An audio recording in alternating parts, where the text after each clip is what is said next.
liberation of a group of African slaves across the Atlantic. But also when I think of actually the word limbo, straight away there's sort of three meanings that come to mind. So there's the one I think of initially is the dance, the limbo dance.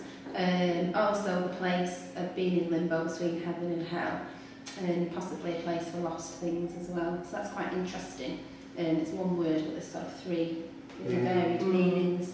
I suppose within those meanings, the limbo, the dance, kind of informs the structure of the poem, doesn't it? It's got lots of rhythms within it, and then it's got the chorus as well, but almost often sung by him when he's reading the poem. And then the place between heaven and hell, what's that in the poem? I suppose that's...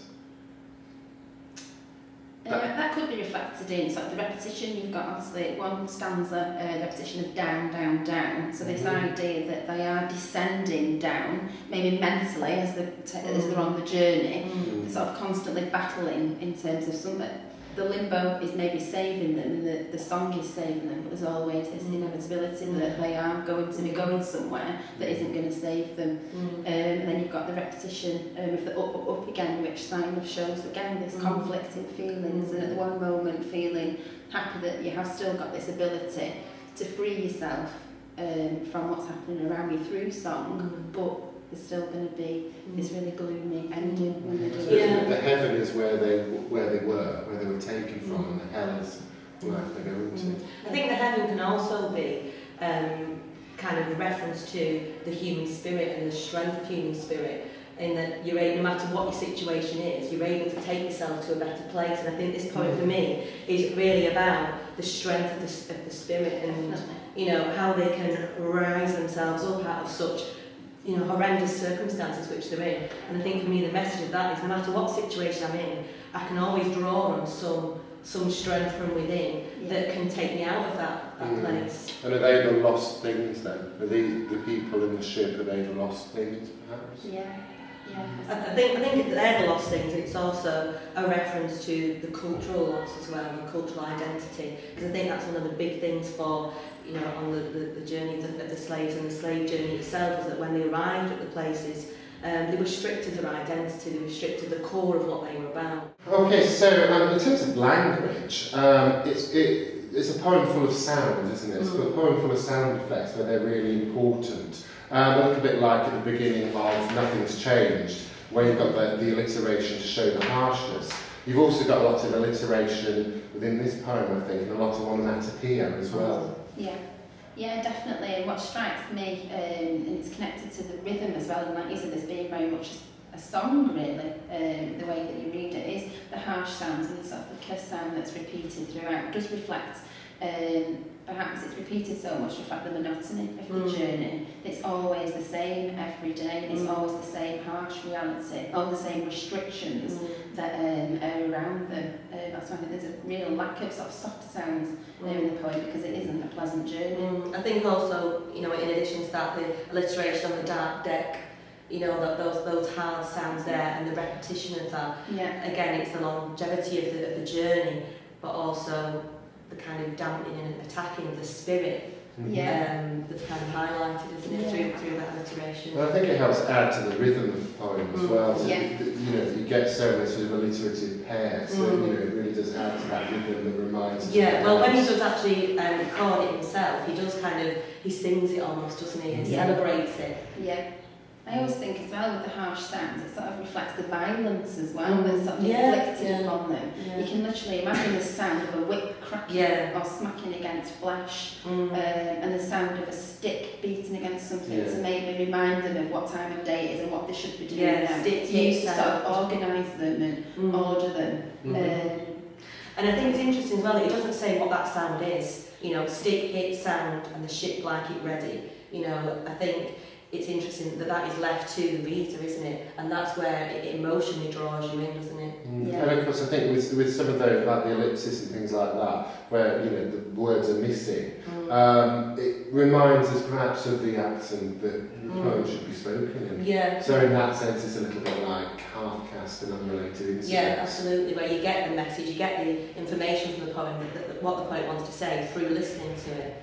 I think this is a really important poem for that, isn't it? Definitely. It should be performed, listen to. I also think it's interesting that looking at language, sort of the limbo stick as well, I think has got sort of different meanings. You've got actually the stick that's used as part of the dance, which is supposed to be fun, idea of sort of trying to bend his spine back so he can fit under it. But then again, it's a really restrictive, difficult, uncomfortable, awkward dance to do. And again, in this context, it seems that the stick's also being used to abuse. I think you can draw a parallel there between their experience, can't you? You know, what the stick is being used for and what they're actually feeling, how they're coping with this journey, because they've got all of that, you know, the difficult situation, those horrendous circumstances they were in, but then there is also that fighting with the human spirit to survive it.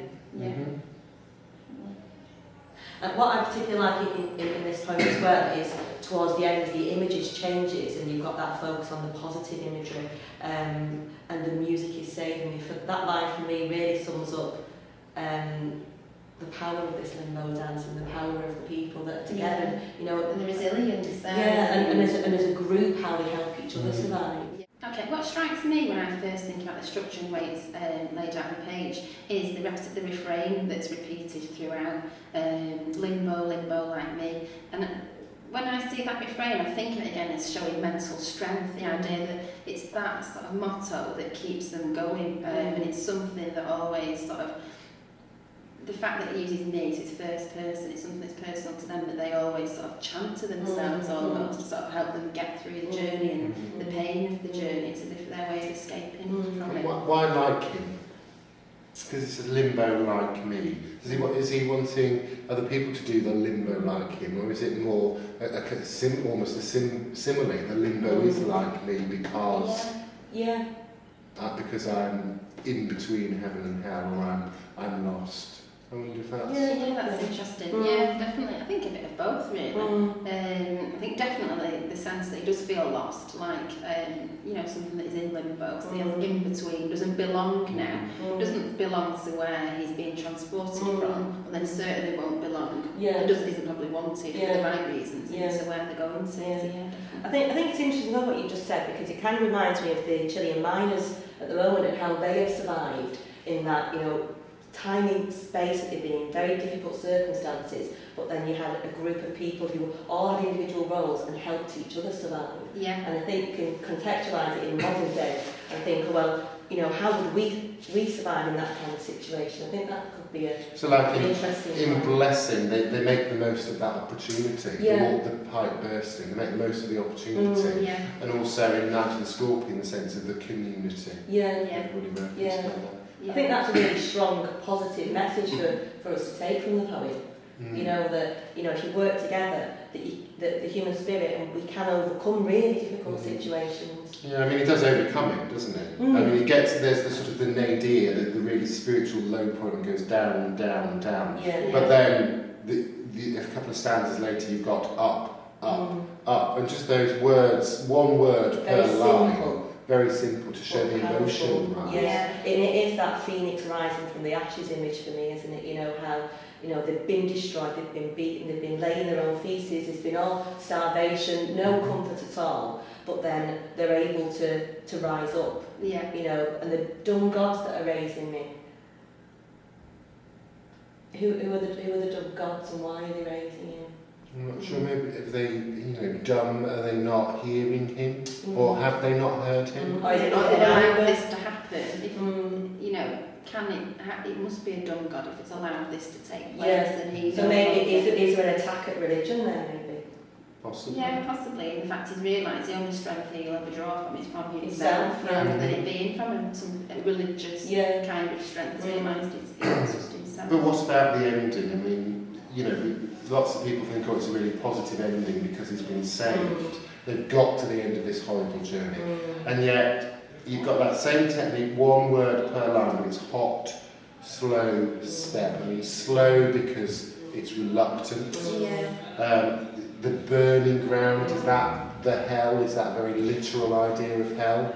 I think so. It is that idea of they don't know what they're going to, and it is almost baptism of fire when they're going into it. They're being cleansed and stripped of the culture and their identity, but the experience, a burning ground.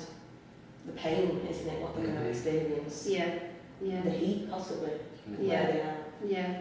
Yeah, I think that as well, sort of this sort of hot, slow step, it is definitely the reluctance and the realisation that it's all very well with this mental strength that's building up throughout the poem, but when it's the harsh reality of arriving at your destination and it sort of coming off the ship and then realising this is it, this is what we've come to, and sort of the full stop at the end really sort of finalises, this is it, there's no you may have been a lucky one to survive the journey, what is actually waiting maybe there. this ends here, sort of life as he's known it, or it ends here or something. I think what I probably respect most about this poem is probably the way he presents the resilience of his ancestors, and there's so much pride in his ancestors that they came through this horrendous experience. And I think as a poet, when he took that name Kamau, given to him by Kenyan tribesmen, that's him saying, this is my heritage,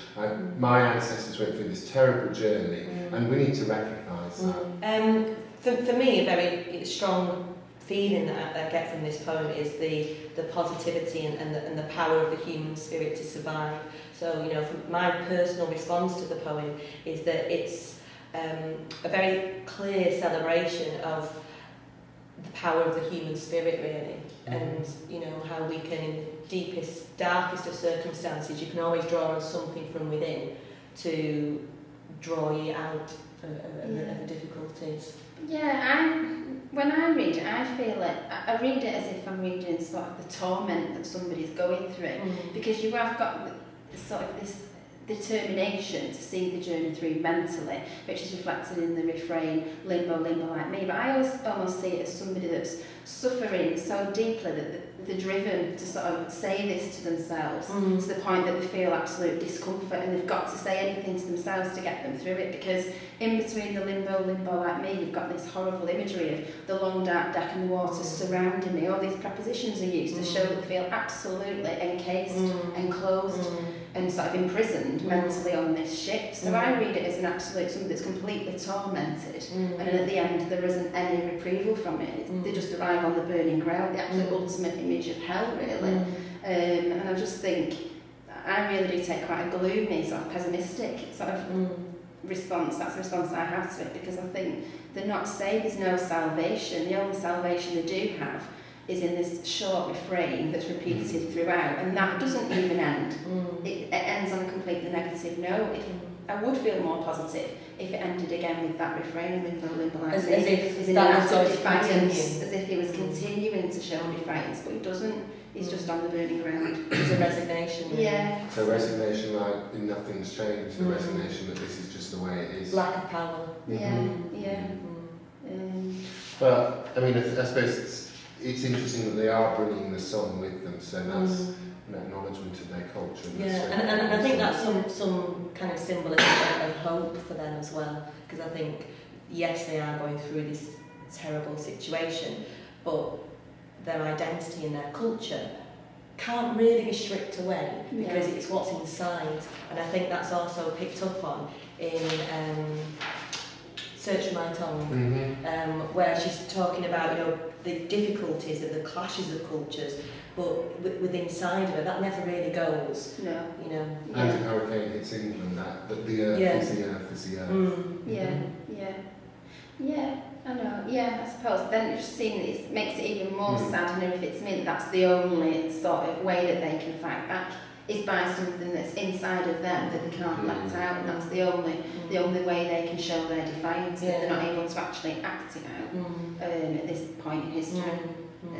Like it's the idea of them being completely colonised, isn't it? And and that's silent. There's no future there. Yeah, there's no voice. They're not given a voice. It's all sort of thoughts. Which is really sad, and it should never have been like that. I think it's very thought-provoking, isn't it? Yeah.